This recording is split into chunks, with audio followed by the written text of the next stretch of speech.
Кыянаттыктын түрү ого эле көп.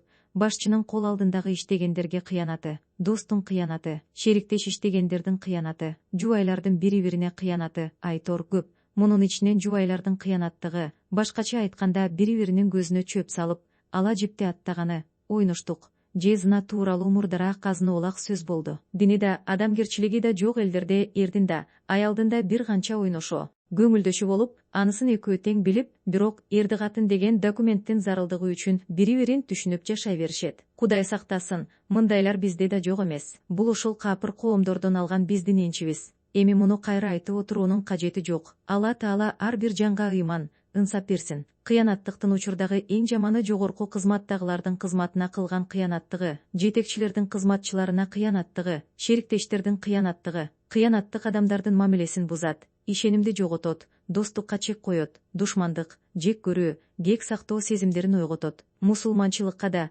адамгерчиликке да жатпаган бул жаман сапаттан кутулмайынча, коомчулукта жакшы жагына өзгөрүү, өсүп өнүгүү болбойт. Чечим кандай болуш керек?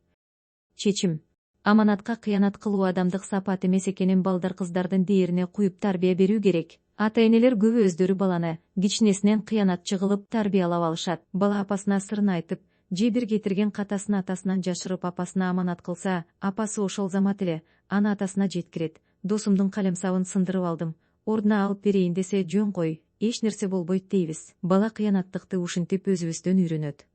Кыянат кылуу эки жүздүү адамдардын иши экенин билип, анан сактануу зарыл. Эки жүздүүлөр кыяматта тозоктун эң чукур жеринде болоорун эсибизден чыгарбайлы. Хадисте айтылат: ушул 4 сапат кимде болсо, ал анык эки жүздүү. Ал эми бул сапаттардын кээси гана болсо, анда эки жүздүүлүктүн белгиси болот. Берилген аманатка кыянат кылат, сүйлөгөндө жалган сүйлөйт, берген убадасынын өтөөсүнө чыкпайт, талашып тартышканда чектен чыгат.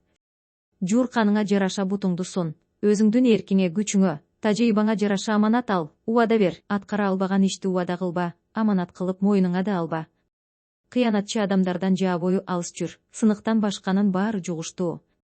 Мечит, медресе, минбардын баарынан элге кыянат кылуунун зыянын, дүйнө жана акыреттеги акыбетин саймедиреп, элдин жүрөгүн ойготуу керек. Болбосо көпчүлүк кыянаттын эмне экенин да билбейт. Өзгөгө эмнени берсең, өзүң да ошону аласың. Бүгүн сен бирөөгө кыянат кылсаң, эртең сага бирөө кыянат кылат. Ушуну эстен чыгарба.